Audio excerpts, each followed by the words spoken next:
All right, Mitch, how we doing? I'm doing fantastic. How are you doing, Garrett? I'm doing all right. I have another surprise exercise for you. Remember that one time you blind ranked some stuff? Yeah. All right. It's more of a question that I don't really have an answer to.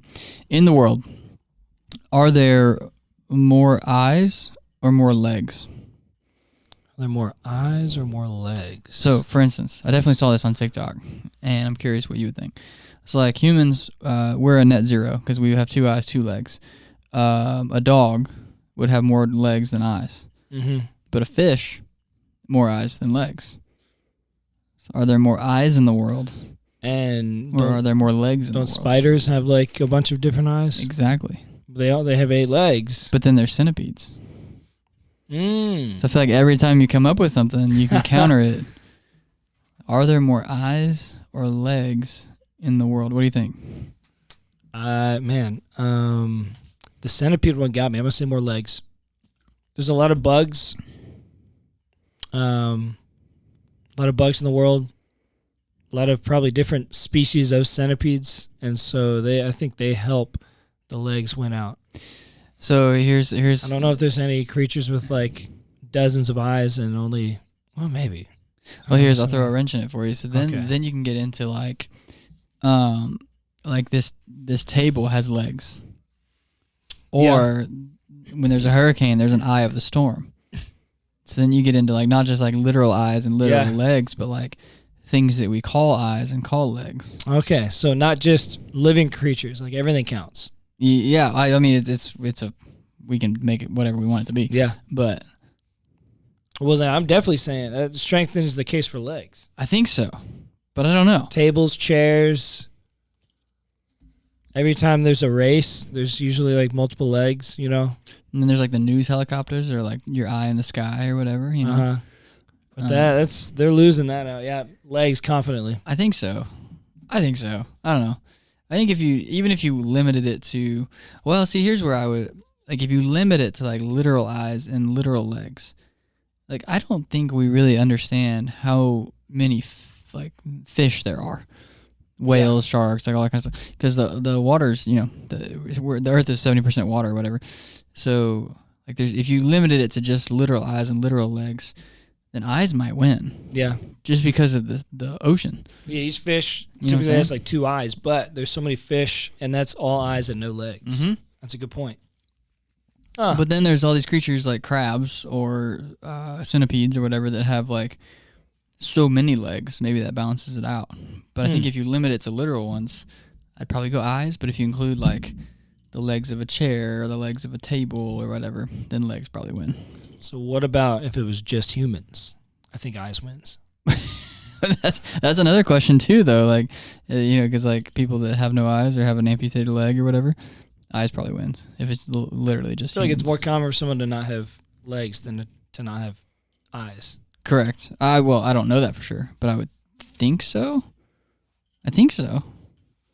I have no idea. But yeah, I would go. I'd probably go eyes if it was literal, and legs if it wasn't. That's my answer. Eyes if it was literal. All right, exercise number 2. This one's probably more fun. Okay, that was pretty fun. Good job beating it. Good luck. Create your all-time starting 5, but starting 11, I guess, for the New England Patriots.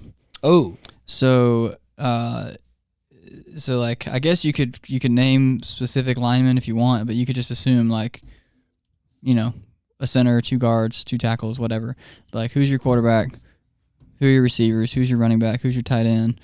Like name your all-time best 11 on the field. Okay. And the trick with this one is I'll give my Orlando Magic lineup in a minute.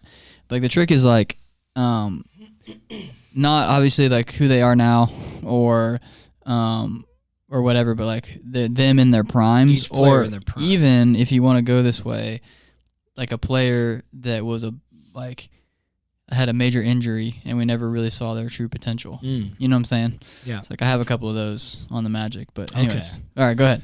Matt, so do you want me to name offensive linemen?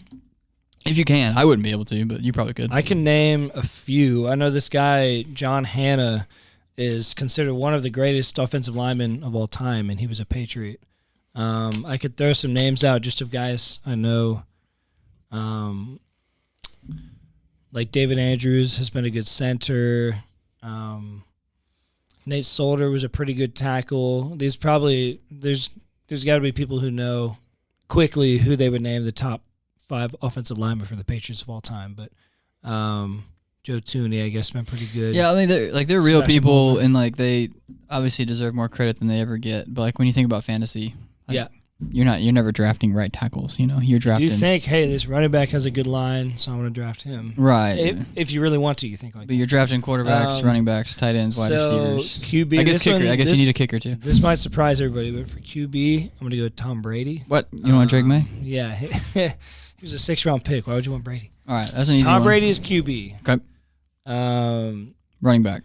Running back. Okay, so Patriots historically didn't have amazing running backs. I'm going to go with Corey Dillon. Interesting. Okay. He played with them for a couple years. He was played more of his career on other teams, but I think he has the record for rushing yards for the Patriots in a season. All right, so you got Brady and Dillon. Think again, because I don't know. Don't overthink it. Well, actually, Don't overthink it. They had what's his name?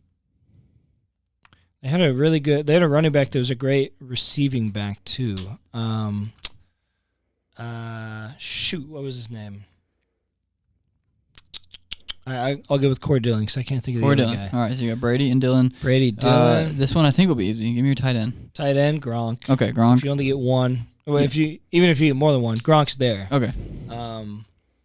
Now, so that's 3, and then you've got 5 on the line. So 3 more. You got 3 more skill positions. Do you want 2 receivers and another tight end? Do you want 3 receivers? Do you want 2 receivers and another running back? Like, what are you thinking?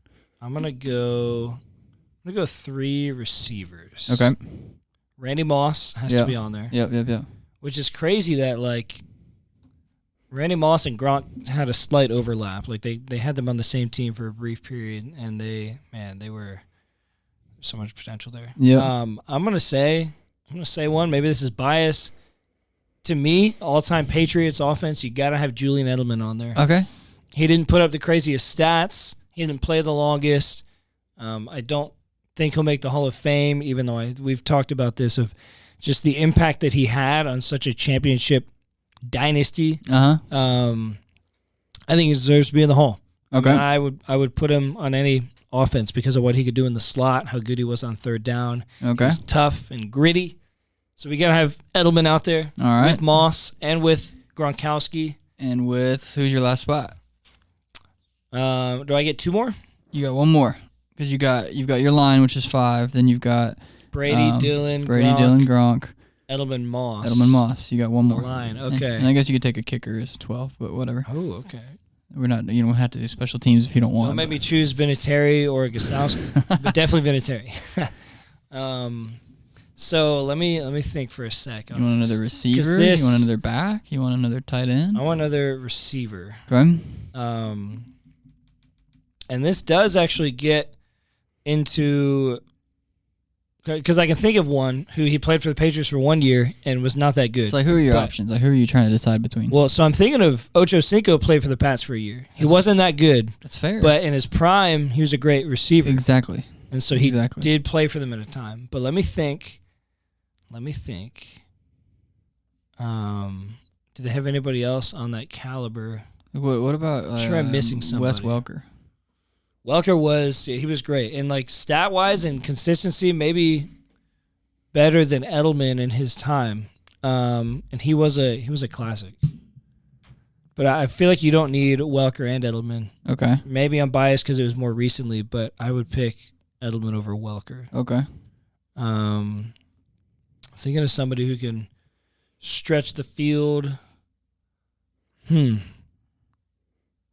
All right, don't overthink it. First one that comes to mind. I mean, man, I wish I could say Aaron Hernandez and throw 2 tight ends out there. You can.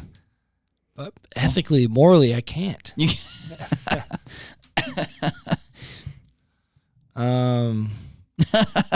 you can pick Hernandez. I mean, should I? We're building a bit. I drafted or I picked up Tua. Very different situation. Yeah. Concussion and as far as we know. Yes. Tua's killed anybody yet. Not that I know of, Tua, if you're listening.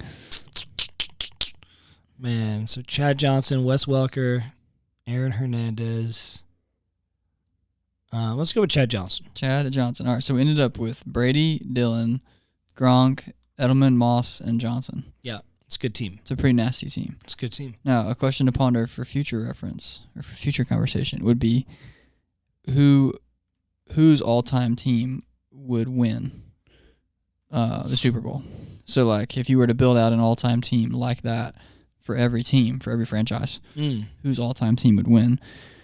And I think you could allow overlaps. Like, for instance, if you're doing this in the NBA, like LeBron would be on Cleveland's all-time team. He would be on Miami's all-time team. Okay. And he'd be on the Lakers' all-time team Yeah. as well. You know what I mean? Yeah. Brady would be on, at least I think, Brady would be on Tampa's all-time team. No, he would have to be. And New England's all-time, stuff like that. But that's a fun one. It's like build out all-time teams for everybody, and then whose franchise wins. Kind of fun. For the Magic, so for Orlando, I've thought about this ahead of time. So, but I would go Penny Hardaway at the 1. So Penny had an injury who just never kind of reached his full potential. But definitely Penny at the 1. I would go Tracy McGrady at the 2. Which never heard of him. He probably. Yeah, he's probably more of a 3, but anyways, I'll go T-Mac at the 2 because I'm going to cheat on my 4-5 as well. But I would go Grant Hill at the 3, which he is another one, like injury, never fully reached his potential kind of thing. But I'd go Grant Hill at the 3. You could make a case for Paolo at the 3. Paolo Banchero. I think we just have too small of a sample size at this point, but it's trending toward Paolo would be in my all-time top 5, or not even top 5 really, but starting 5. I'm going to go Dwight Howard at the 4, which is cheating because Howard was a 5 his whole career. But I'm going to go Howard at the 4 so that I can go Shaquille O'Neal at the 5. Yeah. So you've got a starting line, and this is all like in their prime, no injuries, whatever. Penny, T-Mac, Grant Hill, Howard, Shaq. That's a really good lineup. Like that stacks up against some other really good lineups. But anyways, I don't know, just fun one. I was thinking about that. Yeah, I would not nearly be able to do that for an NBA team. I wouldn't be able to do it for the Jags, honestly. You would? I was gonna ask. Even though I'm a Jaguars fan, like I don't know my Jaguars history well enough. Even though there's not that much history. It would be Blake Bortles. It probably would be Blake. Well, what about Baselli? Baselli. I don't even know that name. What's the Tony Baselli, right? It sounds kind of familiar. Was he a QB? Wasn't he a QB? No, I'm gonna Google it. Well, they had David Garrard. They had. Who was Tony Baselli? I said was like he's dead. Yeah, give me some more. I'm gonna look it up here. Man, so running back for the Jags got to be Fred Taylor. But yes, yeah. Man, wide receiver. Here you go. You talk about potential. Who was Tony Baselli? Potential that we didn't get to see. Justin Blackmon. You remember him? Yes, I do remember Blackmon. Stud. Terrible life decisions. Could not stay out of trouble. That dude was insane when he would touch the field. Blackman's got to be there. Man, it's been obviously trending the other way, but I'd still consider Trevor for the QB, T-Law. For QB? Yeah. Not over Bortles? Oh, well, absolutely over Bortles. Yeah, Bortles wasn't really that good. He accomplished more, I suppose. I mean, he took him to the championship game. Mm-hmm. Should have gone to the Super Bowl. All right, so I was right on the name and right on the team, but Baselli played left tackle. Okay, hey, you know your lineman. There you go. Put him in at QB. When I tell you I don't know my history well, if I mistake a tackle for a QB, oh, that's funny. That says it all right there. That's funny. All right, there you go. But anyways, that's a fun one. It's fun to like think about all-time teams and stack them up against each other. Another fun one was I built out. I probably couldn't do it.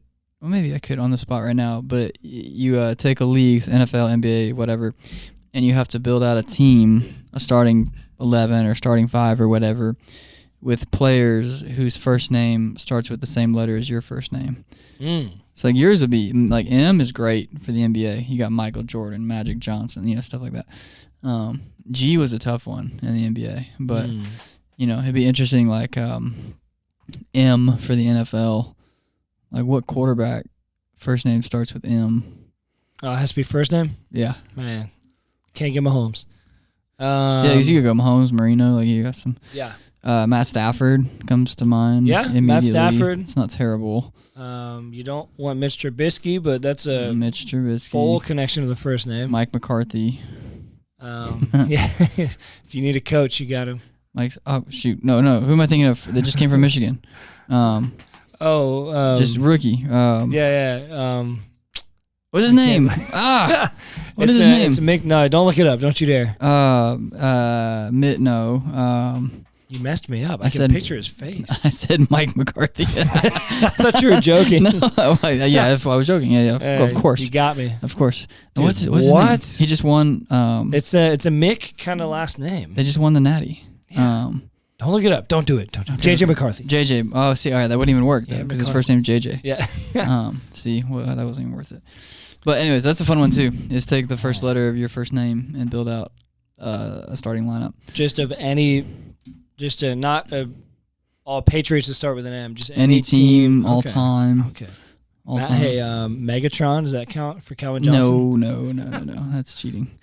That is cheating. Michael Jackson.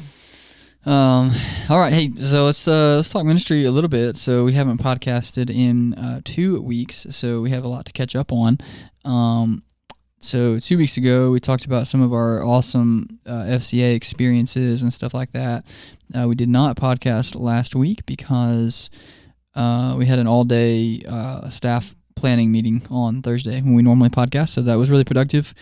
I hope if you're listening, I hope in the rhythm of your team and your staff, you have some times when you pull away and do some extended planning, extended strategic conversations, because that was really productive for us last Thursday. But we're back in the studio, 2-week break.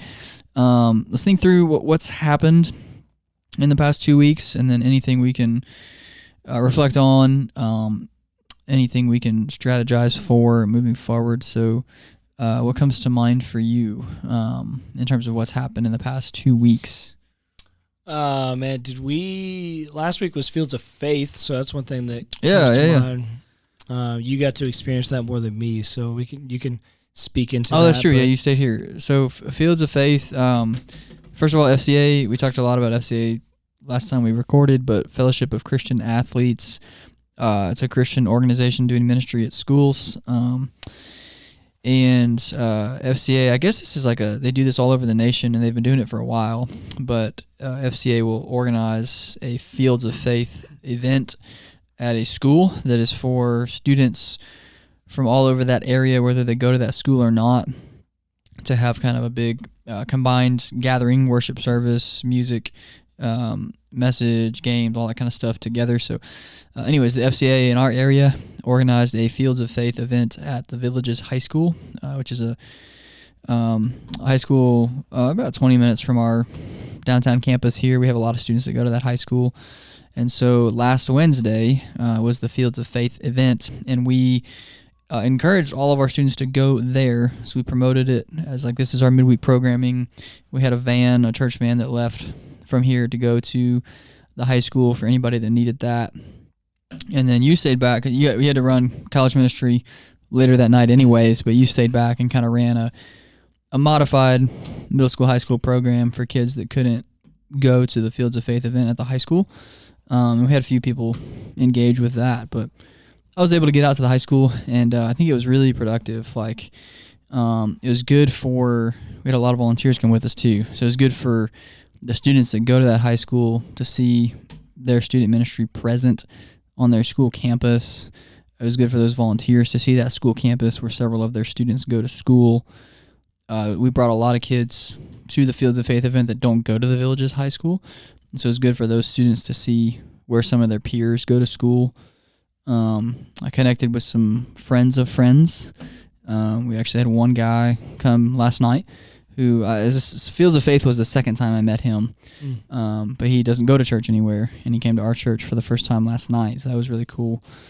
So it was good on many levels. I'm glad we did it. I'm glad that we're continuing to not just show that we're investing in the villages, high school and middle school, but that we actually are investing in the villages in that school, because we have a lot of kids that go there, and there's the potential for a lot more to start coming to our church. So yeah, it was good. It was really good. If there's a Fields of Faith event gathering happening in your area, I would encourage you to engage with it. It was worth it for sure. So That's good. Yeah, I'm glad you brought that up. What else has happened in the past 2 weeks? Let's think. I mean, this is our student ministry was invited to this. We had some good friends of ours and mentors in the student ministry have a wedding shower in our student ministry space on Sunday. That was a good time. Yeah, tell us more. Yeah, it was a good time. We didn't really put it on. We just got to kind of hang out, but it was. That's like we were at FCA yesterday, and we went to 2 FCAs yesterday morning, or whatever today is, Tuesday morning, and at the middle school one, it's so well organized at that Oak Park Middle School FCA.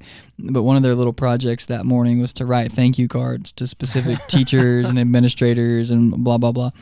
And so I was sitting with two girls, and one of them was writing a card to Mr. something. I can't remember his name, but I was like, what does he do? And she's like, oh, he's in administration. I was like, awesome. Okay.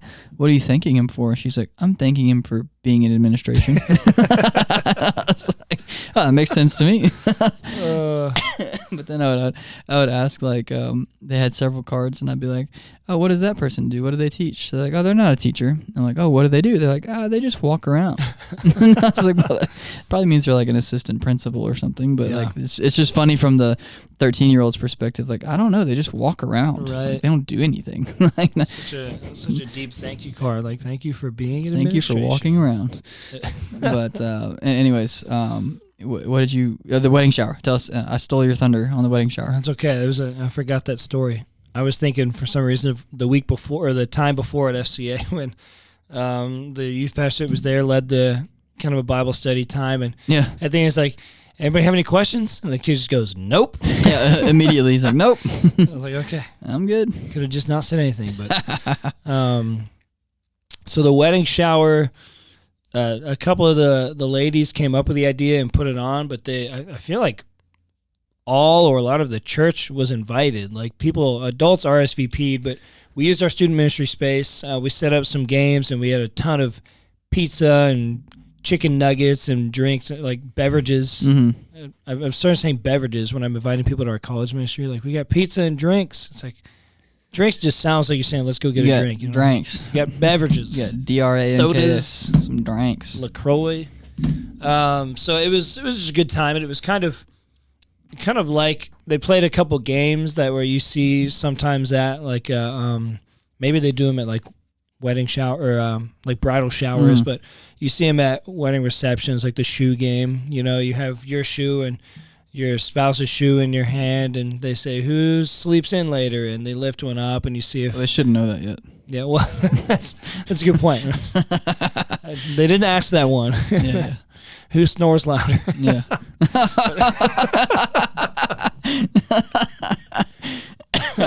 Anyways, that was a fun time. So it's just something that...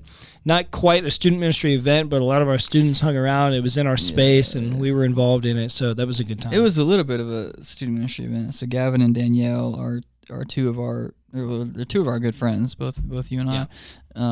But they're also two of our volunteers, and I think that wedding shower, there's like over 100 people there. It was awesome. But I think that shower was primarily a blessing to them, which is the main goal, is to celebrate them and bless them and shower them with things to help them get started well. But I think secondarily, I loved how many students were there. So many students there, and I love showcasing people doing it right, and people who are dating well and saving themselves for marriage and are engaged in church and love each other, and they're working hard and they're following Jesus. I love just showcasing people who are doing it well. And Yeah. so I think primarily like we were a blessing to the couple, but I think there was a great benefit of in many ways discipling our students through that event. So I was pleased with it for many reasons. Yeah, it was a good time. Let's think. What else has happened? It's November 17th, 10th. Hey, we went down to the Florida Baptist Convention. Yes. Yeah. On last minute, we went down to the Florida Baptist Convention. But so we're part of the Southern Baptist Convention, and the annual like national convention happens every June, and then in our state, the state convention happens every November. And I need to go more regularly, but this past convention was 10 days ago or whatever, and I got word. Pastor Cliff, our lead pastor, he's so humble. It's like he didn't really tell us that he was preaching at the pastor's conference, but he was the first sermon at the pastor's conference. And I found that out from some of my buddies at my previous church who were calling me like, "Hey, you going?" I'm like, "I don't know, probably not." And they're like, "Cliff's preaching." I was like, "Oh, I had no idea." And so I looked up the schedule, and he was preaching first thing Monday morning. So I was texting you Sunday afternoon while we were watching football, like, "Hey, you want to go down real quick?" So we left at like 7 a.m. on Monday. It was at First Orlando, which is not far from us, and we went down and supported him, listened to him preach, and I never expected it to be bad. Like, he's a great preacher. He's one of my favorite preachers, but I've been telling people, like, it was exceptionally good, even for him. Yeah. So like, he's always good, but like it was exceptionally good. And we were walking through the halls, just like proud to tell people like that was our pastor. Yeah. That guy was up there. Yeah. So it was pretty cool. And half the reason for going to conventions and conferences and stuff like that is consuming content and whatever, but also just seeing people. So you got to meet some new people that I know. I got to meet some new people that you know. We just got to see some old friends, both of us. So that's half the reason, if not the main reason. We got to meet the Pickleball for Jesus people. Yeah, okay. Third time's a charm. All right, I'll tell them what happened. I'm wearing my bracelet right now. There's a bunch of booths at these conventions, and I can't see too good. And so we heard there was a Pickleball for Jesus booth. And so every booth we would walk up to, I thought it was the Pickleball for Jesus booth. I did not do you any help. And so we're like, the first one we were talking to is like, they're like, "Do you want a free T-shirt?" And I was like, "Yeah, I'll give it to Rippy. He loves pickleball." And they're like, "Oh, this is the World Changers booth." And I was like, "Oh, I would still love a T-shirt." Like I didn't want to be like, "Oh, never mind." So I got a free World Changers T-shirt, which, by the way, is a great organization. Nothing against, like, I've looked into World Changers. I've been to a World Changers camp as a student, never as a youth pastor. So I don't mind having their T-shirt, but I totally thought I was at the pickleball booth. You're like, "Oh, I'm not really into pickleball, but I'll give it away." I was like, "I'll get one for Rippy to give to him," and they're like, "This isn't the pickleball booth." I was like, "Oh, okay." And so we took the T-shirt, went to the next booth, and I'm just making small talk with the guy there, and he's like, "Where do you guys live?" We're like, "Up in the Villages area." I like referenced the Villages so I could get to the point that like a lot of people play pickleball up there, but I don't really play pickleball. And he's like, "Yeah, me neither." I'm like, "What?" This is the pickleball booth. And he's like, "But the guys over here do." And I was like, "Oh my gosh, like when are we gonna get to this pickleball booth?" And that I was love both times how random it was. Like, "Yeah, man, we're from Leesburg. I don't really play pickleball." And the guy's like, "Oh, okay." Oh, that was too funny.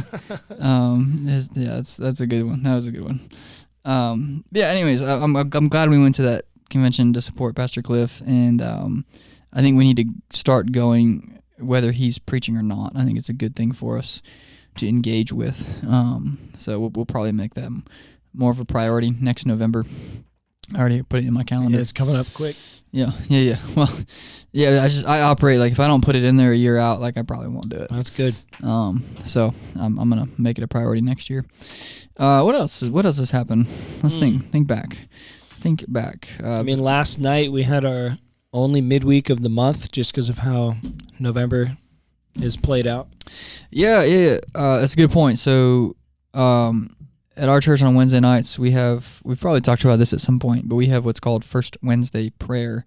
So the first Wednesday of every month, all 3 of our campuses, all ministries, adult group, student ministry, whatever, we all combine in the downtown sanctuary for a First Wednesday prayer service.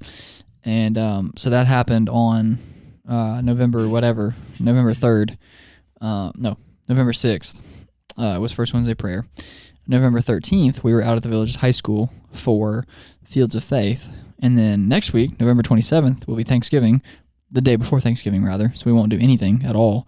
So last night, November 20th, was our only traditional midweek of November. November 6th and 13th were still really good midweek gatherings. We just gathered for a prayer service with the rest of our church, and then we gathered for a student-led gathering at a high school, But last night, November 20th, was our only traditional midweek of That's a better way to put it. the month, and I thought it was great. Our attendance was up, first of all, like 40% compared to the Wednesday before Thanksgiving in 2023. So I was encouraged by the attendance, which was good. I already mentioned that an unchurched kid came last night, high school guy. So that was cool. Any other takeaways for you from last night? It was good to see a lot of students because we've talked about different reasons for Sunday and Wednesday, a holiday or a time change or whatever, and numbers will always ebb and flow a little bit, but we still have good momentum in the ministry. We had, like you said, new people coming still, a lot of familiar faces around, and you crushed it. You gave a good sermon, standalone message on serving, and it was a good night. Appreciate it. We had a fun game with a prize. Yeah. That went well. I'm always nervous to have everybody involved, and just like I plan to be able to improvise a little bit to try to get down to one winner, but we made it happen. So I thought it was great. It was a fun game. A student I didn't really recognize as well won, so that's kind of fun when it's what was her name? She didn't even say. I asked what your name was. She was shy, and she just said, I forget what she said. I made some joke because she didn't say her name. Hannah asked me last night, like, who won the headphones, and I was like, I don't know. I couldn't recognize them from that far away. Yeah. And then you never said their name, so I was. Anyways, I tried partially because I didn't really know who it was. But it's a classic, like, what's your name? How bad do you want to win this? That's hilarious. So yeah, neither of us know who won that. That's awesome. It's definitely a middle school girl.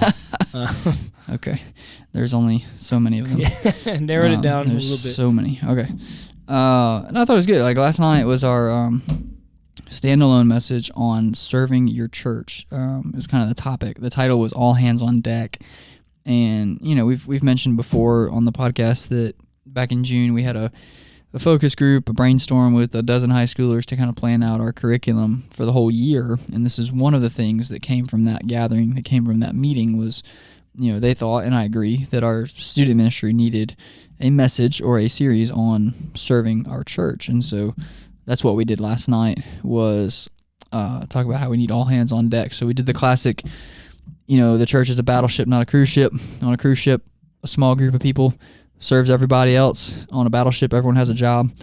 This is a battleship. Everyone has a job, including the middle schoolers and high schoolers. So that was good. The text that we exposited was Mark 10, 35 through 45. So James and John trying to sit at the right hand and left hand of Jesus, and Jesus telling them to knock it off, to be a servant, because Christ came not to be served, but to serve, and to give his life as a ransom for many. Mark 10:45, kind of that famous verse about serving. And then the phrase, you're never more like Jesus than when you're serving. So I thought it was really good. Gave him some resources, a book. I didn't give him the book, recommended a book, I Am a Church Member by Dr. Tom Rainer, really good. And then showed him a page on our website, firstleesburg.org. You can check it out if you want, if you're listening. Check it out for yourself, firstleesburg.org/serve. There's a couple places for adults to express interest in serving, but now there's a page or a tab for students to express interest in serving. firstleesburg.org/serve. You click I'm a student, and middle school, high school, and college students can express interest in serving. So hopefully that's a kind of a helpful funnel for us moving forward. But it was good. I thought I think there was a lot of support around the message, just with the all hands on deck. note sheets and bumper video and the Swedish fish in the game room with the pizza, and just Elizabeth did a great job kind of helping kind of build some themed stuff out around the message that kind of supported the message. So I was happy with it. How'd it go in college ministry? I think it went well.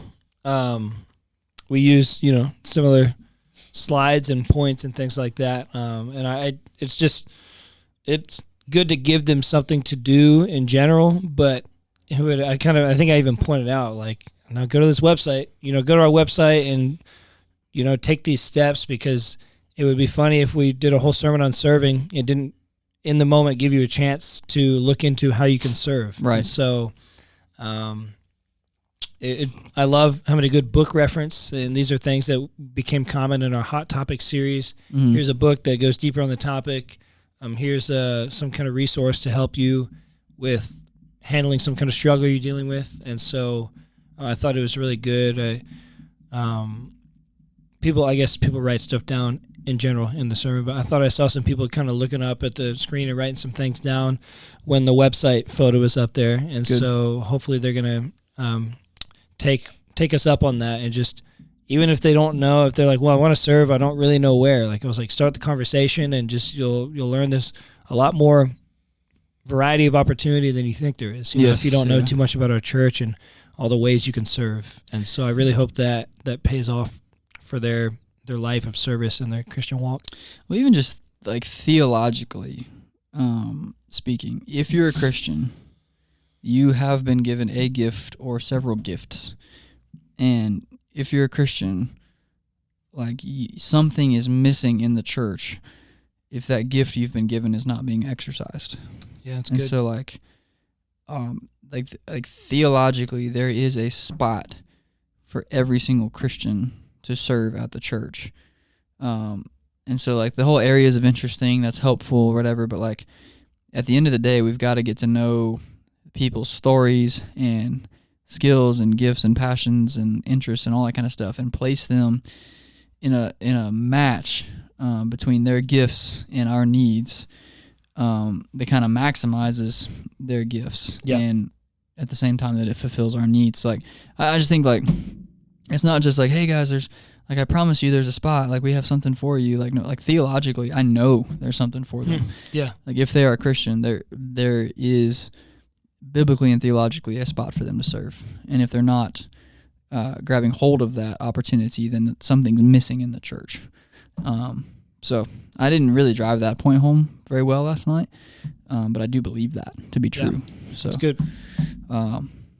Cool. Let's think. This past Sunday was the wedding shower, of course, but also Pancake Day. Yeah. By our 9th and 10th grade guys. Once a month we do a little Pancake Day to just add some variety to our Sunday morning experience. So that was cool. Man, I'm realizing that I haven't eaten today, because every time we say something, I get really hungry. How have you not? I forgot to have lunch. What? Oh man, we'll speed this up. No, I'm not saying this. Not quite saying that, but Not quite, but a little bit. Yeah. I was thinking about Pancake Day, and man, they, Brendan's group, everybody does something different, and they go. I don't think any group has just been like, okay, let's show up. The supplies are here, whatever. Like, people want to bring sprinkles and food coloring and bacon Right. and stuff like that. Right. So they had bacon and sausage, and they had a lot of sausage. So I wasn't even in as much of a pancake mood, but I grabbed a plate and threw a bunch of sausage on there and just covered it in syrup and was eating it, and it was so good, dude. Syrup covered sausage. Yeah. That's what my kids eat for breakfast every day. Pancake, sausage, and syrup. Yeah, I think that's where I've, it wasn't initially a thought. Like, you have pancakes with syrup and there's sausage and they kind of connect. You're like, wait a minute, that's pretty good. So I just got a bunch of sausage and doused it in syrup and was mowing it down. That's amazing. It was good. I wish I had that right now. Yeah, Pancake Day's fun. It's always like a cool opportunity to promote something fresh and new happening on Sunday, but also an opportunity for students to serve their peers. So that's been a really fruitful thing that we've been doing. But yeah, that was awesome. Let's think. 17th. We had a mentor meeting. We had a volunteer meeting since the last time we podcasted. Isn't that crazy? Man, all this, yeah. Because, November We 10th. missed 1 week, and there really are a lot of things to cover that? That was a volunteer meeting. So, and we toured Lake Yale. We need to talk about that too. Oh my gosh. I'm never going to eat. I mean, yeah, let's talk about that. All right, fine. We'll get you out of here. So, Just kidding. Mentor meeting, volunteer meeting, November 10th was really good. We had great attendance. I feel like we laughed a lot. It was just fun. But we also had a good Devo on Genesis 28 and how it's Abraham, Isaac, Jacob, and it could have been Abraham, Isaac, Esau. Thought that was cool. We talked about kind of our topic of conversation again was one retreat, which is why we toured Lake Yale. We'll talk about that in just a moment. But trying to make sure that our volunteers are clear on what's happening, how to promote it, how to register students, all that kind of stuff, who's registered, who's not registered. Because we're doing a retreat January 17th through the 19th, Friday through Sunday of Martin Luther King Jr. weekend. And so trying to make sure our volunteers have all the information and resources they need for that. So but that volunteer meeting was good. Those monthly meetings are just vital to what we do. So we had one of those since we met last. And then 2 days ago, we did get all of our team out there to tour Lake Yale. So Lake Yale Baptist Conference Center is here in Central Florida. It's only about 25 minutes from our church, and so that's where we are doing our one retreat, is out there. And many of us have been like on property at various times, but we haven't all seen, and in fact, I don't think any of us had seen the section of the camp that we have reserved for this retreat. So it was good. You and I were out there. Elizabeth was there. Will and Adam were there. Sean, Phil, and Riley were there. So we had our whole student ministry staff was there. Several members of our worship and tech team were there. So that was really helpful to see the housing and the chapel and the classrooms and the rec space and the cafeteria and just kind of everything at our disposal for this retreat, because we're planning it ourselves. Our worship team is the worship team. Our student team is the preaching team. So that was a good thing to visualize 48 hours ago. So you have any thoughts on that? Yeah, it was a good time. I've lived in Lake County for 25 years. I've driven by Lake Yale plenty of times and have never been on site. And so it was cool to see just even one part of it. And it's always fun to go. We did a couple camp tours that we were trying to see a place similar to that, but we didn't really, like Lake Yale's a good option if we wanted to do summer camp there, but we want to be a little further away and kind of feel like you're away from home. But all that stuff we've done, like I love connecting with our team more, and we see Adam and Will more now in certain meetings that we have, but like we don't get to see them as much as we hang out with Sean and Elizabeth and stuff. So I love kind of the team building aspect of just observing a spot with the gang out there. So that was a good time. Yeah, it was a pretty quick little tour of it, but it was totally worth it. Yeah, no, it was definitely worth it, and it's kind of like conferences, like. You got to go see the space, but you also get to hang out with some people in the process. So like it's kind of a two birds with one stone experience. So that was pretty cool. I'm thinking back through some different things here. I think that this we've done a lot in the past 2 weeks. We're about to power down for a little while as Thanksgiving comes up. Yeah, but I'm excited about some growth opportunities we're working through here at the downtown campus for our student ministry in terms of, we're doing a curriculum change across all 3 campuses in January. So I'm excited about that. We're going to align our curriculum up and down, birth through parents, and then all the way across all 3 campuses. I mean, so just some really strong curriculum alignment on the horizon, but also some pretty serious talks downtown of splitting us into a middle school ministry and a high school ministry. Yeah. And so there's still a lot of details and logistics to work out with that, but if we can pull it off, that's really going to help us in a huge way. So I'm excited about some growth opportunities to tackle here in the near future. So yeah, something else I was thinking, basketball season's here for like our high school here, First Academy. We have students in our ministry that play, and I don't know if our fans here know, what you and I considered, but I was watching the JV game and I was watching their coaches. And I was like, that could have been us, man. Yeah. I mean, you and me. Yeah, we were almost the JV basketball coaches, and I would still like. I strongly considered it because I love basketball and would have loved to coach it. But the time commitment was just way too much, and I don't want to do something like that unless I can give it 110%. You know, and I was only going to be able to give it like 60%. So yeah, I just said no.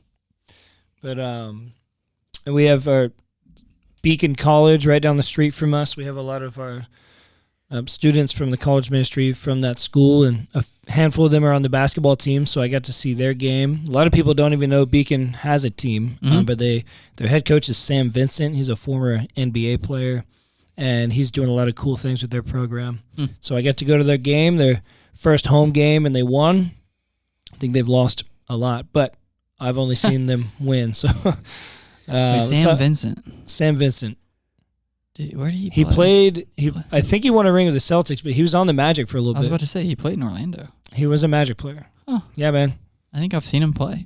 Okay, like in Orlando. Yeah, it's been a while. He's like one of his claims to fame. Kind of. This is claim to fame for someone who's not like a superstar, Hall of Fame or whatever. But like his card, he has like an NBA card of him dunking or something. But in the background was Michael Jordan wearing a number that was not 23. I forget what the number is. I forget why he was wearing a different number in that photo, but I don't think his card's worth like $1 million because of that, but it's gained some attention because it's like, whoa, that's Michael Jordan not wearing 23. It's like right when he came back from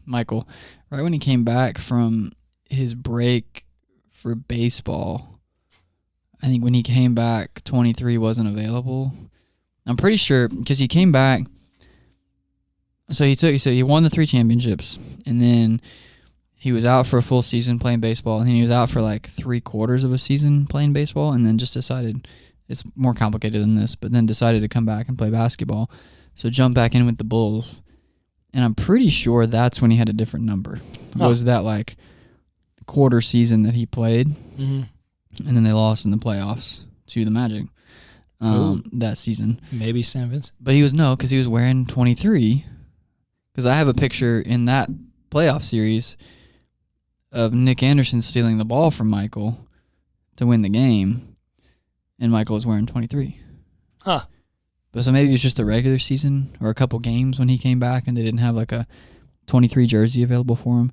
But I'm pretty sure that's when anyways, it doesn't matter. But there was a time, and it wasn't for the Wizards. I think when he went to the Wizards, he wore 23. I think.